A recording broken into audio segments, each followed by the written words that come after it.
श्रावण महिन्यात शिवलीला अमृत ग्रंथाचं पारायण केल्यानं घरात भगवान शंकराची अखंड कृपा राहते। जाणून घेऊया पारायणाचे नेमके नियम काय आहे, पारायण कसं करायचं, घरच्या घरी पारायण कसं करायचं याची आपण संपूर्ण माहिती जाणून घेऊया। श्रावण महिना म्हणजेच भगवान महादेवाच्या भक्तीचा आणि उपासनेचा काळ आहे। या पवित्र महिन्यात ज्या घरामध्ये श्री शिवलीलामृत या ग्रंथाचं भक्तिभावाने पारायण केलं जातं त्या घरात साक्षात शिव पार्वतीचा वास कायमचा असतो अशी आपली श्रद्धा आहे।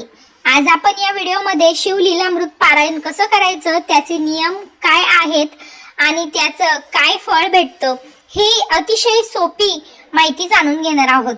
शिवलीलामृत ग्रंथाचं महत्त्व काय आहे? श्री शिवलीला अमृत हा ग्रंथ भगवान शिवशंकराच्या विधिवत लीलेचा आणि महिमेचा वर्णन आहे। श्रावण महिन्यात या ग्रंथाचं नित्य वाचन केल्यानं घरातील सर्व नकारात्मकता दूर होते आणि मन शांत व प्रसन्न राहते। या पोथीच्या वाचनाने सर्व संकटे, आजारपण आणि आर्थिक अडचण नष्ट होऊन घरात सुख समृद्धी येते। पारायण कसं करायचं? श्रावण महिन्यात रोज सकाळी किंवा संध्याकाळी स्वच्छ स्नान करून देवघरासमोर बसून वाचन करायचं। वाचण्यापूर्वी महादेवाची पूजा करून तुपाचा किंवा तेलाचा दिवा लावायचा। जर शक्य असेल तर रोज एक दिवा किंवा 2 दिवे अध्याय तुम्ही वाचू शकतात। दिवा लावल्यानंतर 1 किंवा 2 अध्याय तुम्ही शांत चित्तेने वाचायचा आहे।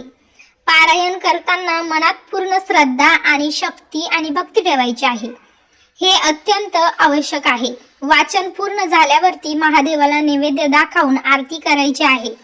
पारायणाचा लाभ घरातील वास्तुदोष आणि पितृदोष कायमचा दूर होतो। कुटुंबामधील सदस्यांचं आरोग्य आणि दीर्घायुष्य लाभतं। मुलांची अभ्यासामध्ये, व्यवसायामध्ये